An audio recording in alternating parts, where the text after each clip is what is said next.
Law of diminishing भी और law of equi marginal भी, जिनमें ये सीखा हमने कि लिमिटेड रिसोर्सेज में रहते हुए एक कंज्यूमर अपनी यूटिलिटी या सेटिस्फेक्शन किस तरीके से मैक्सिमाइज कर सकता है। अब यूटिलिटी को लेके एक दूसरी अप्रोच भी है जिसे ऑर्डिनल कहते हैं, अप्रोच ऑफ यूटिलिटी। और ऑर्डिनल कहते हैं कि यूटिलिटी को आप क्वांटिफाई नहीं कर सकते।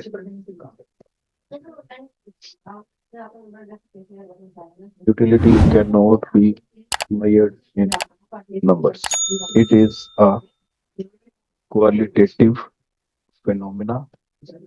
You can rank the utility. अच्छा जी, अब जब यूटिलिटी को क्वांटिफाई कर सकते हैं, गिन सकते हैं, फिर तो समझ आ गई सेटिस्फेक्शन मैक्सिमम किस पॉइंट पे होगी। डिमिनिशिंग मार्जिनल वाले कहते हैं जहाँ पे मार्जिनल यूटिलिटी जीरो हो जाए वहाँ पे सेटिस्फेक्शन मैक्सिमम हो जाती है।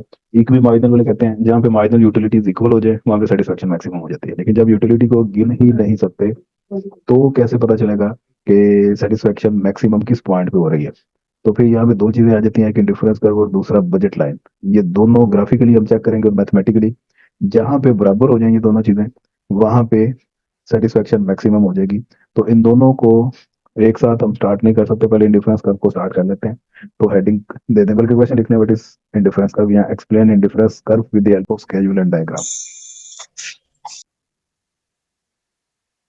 इंट्रोडक्शन इसका लिखें सबसे पहले। The concept of indifference curve was first developed by Professor Sinetsky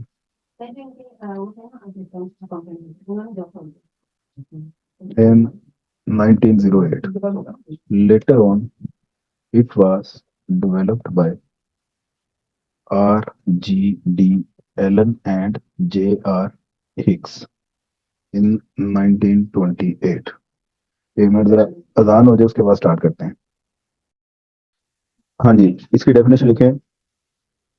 sir ji sir, topic कौन सा ये? मैं थोड़ा लेट हो गया।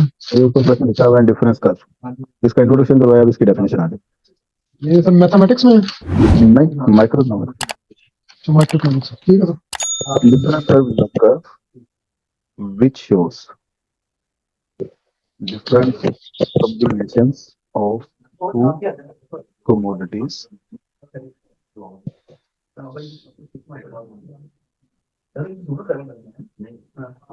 which give equal level of satisfaction। और इसकी एक और डेफिनेशन लिख लें। Difference curve is a curve which shows different combinations of two commodities where consumer is indifferent। indifferent का मतलब है कि वो डिफरेंट कॉम्बिनेशंस पे फर्क नहीं कर पा रहा, सारे उसको एक जैसी सेटिस्फेक्शन दे रहे हैं। तो मिसाल के तौर पे ये एक कर्व है, उसके पेयर है ए बी सी, तो ये ए भी उसको सेम लेवल ऑफ सेटिस्फेक्शन दे रहा है, बी भी और सी भी, तो ये सारे एक जैसे ही हैं उसके लिए। तो ऐसी कर्व जो सेम सेटिस्फेक्शन को शो करे उसे बोलते हैं indifference curve. Okay, same satisfaction को जो शो करे सर। हाँ जी, ऐसे कॉम्बिनेशन। अब ए पॉइंट में वाई की क्वांटिटी ज्यादा है, एक्स की कम है, तो बी पॉइंट में वाई कम हो जाएगा, एक्स ज्यादा हो जाएगा, तो सेटिस्फेक्शन सेम है। सी कॉम्बिनेशन में वाई मजीद कम हो जाएगा, एक्स ज्यादा हो जाएगा, तो बात तो एक ही है, ये ए बी सी एक जैसे सेटिस्फेक्शन दे रहे हैं। इसको डिफरेंस कर्व कहते हैं जी, अब आगे इसको मैं स्केजुअल की मदद से भी बनवा देता हूँ।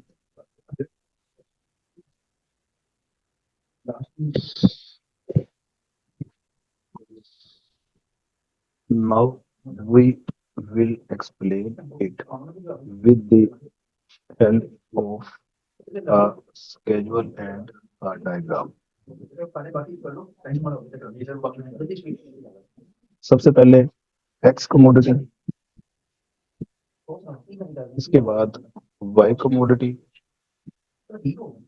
कॉम्बिनेशन,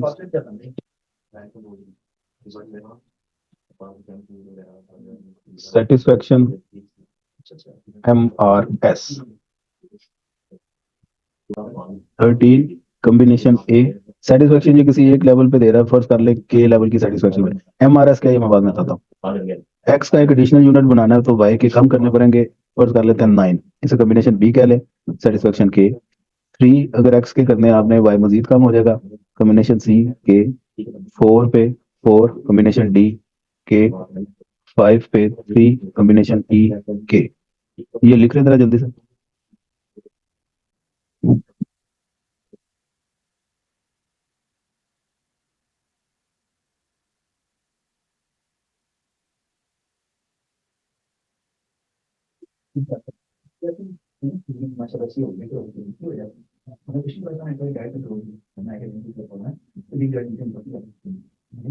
हाँ जी सर। ये फिगर्स किस तरह लिखी हैं आपने? ये 1 2 3 4 5 एक्स ये बस कम्युनिटी में ये तरतीब ज़हन में रखनी है कि इस तरफ एक्स ज्यादा हो रहा है, इस तरफ वाई कम करते जाना है आपने।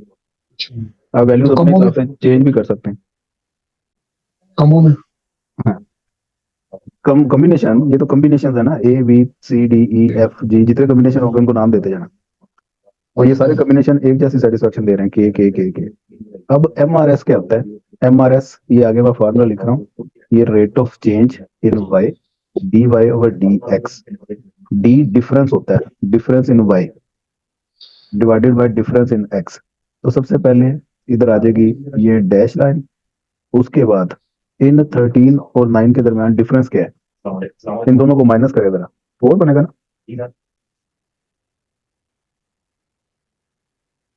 4 डिवाइडेड बाय इन दोनों के दरमियान डिफरेंस 1 का, तो ये 1, तो ये 4 डिवाइडेड बाय 1 इक्वल टू 4 हो गया। जी सर। अच्छा, यहाँ पे 9 से 6 के दरमियान कितना डिफरेंस है?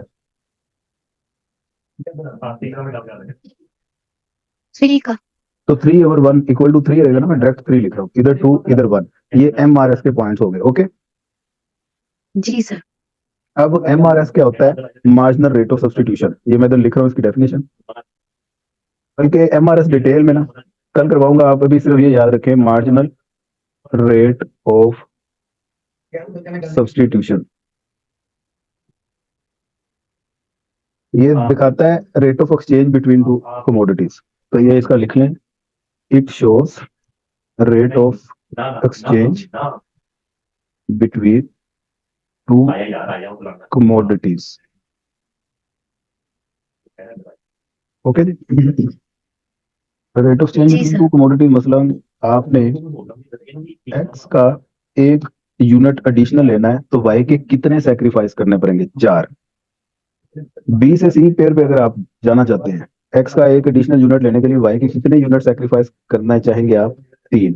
एक्स का एक एडिशनल यूनिट लेने के लिए वाई के कितने सेक्रीफाइस करेंगे? 2। तो ये सेक्रीफाइस करने की जो रेट है ना, रेशो, ये डिक्रीज होती जा रही है।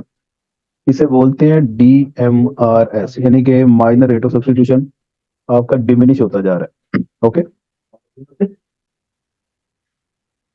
अब आगे इसका बनाने लगे डायग्राम, उसको जरा समझ लेते हैं हमसे।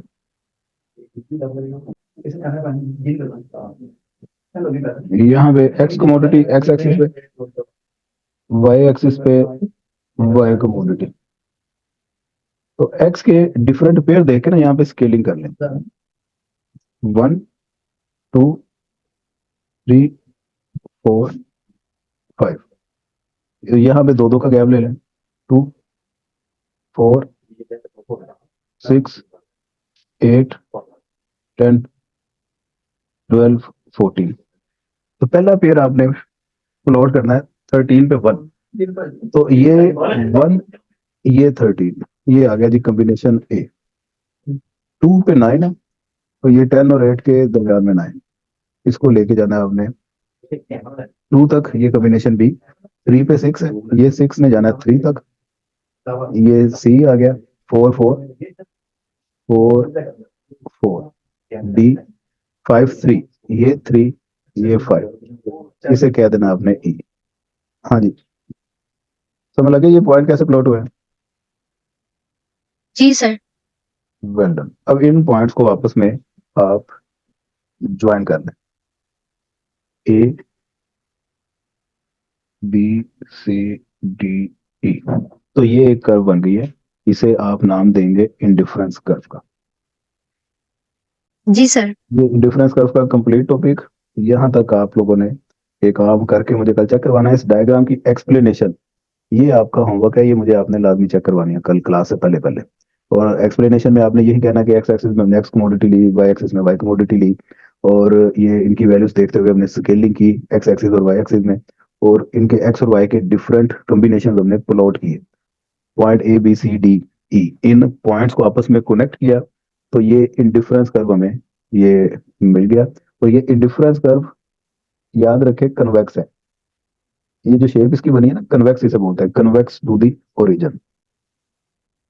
ये स्ट्रेट लाइन नहीं है ना, कर्व एक बनी हुई है, नाम से आपको पता चल रहा है इंडिफरेंस कर्व।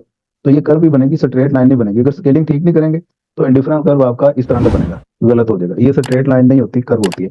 और इस तरह भी नहीं होता, इसे बोलता है कनकेव। इसकी कल प्रॉपर्टीज करवाऊंगा, उसमें ये चीजें सीखेंगे। अभी आपने बस ये याद रखना है कि ये कन्वेक्स टू दी ओरिजिन होता है। डन।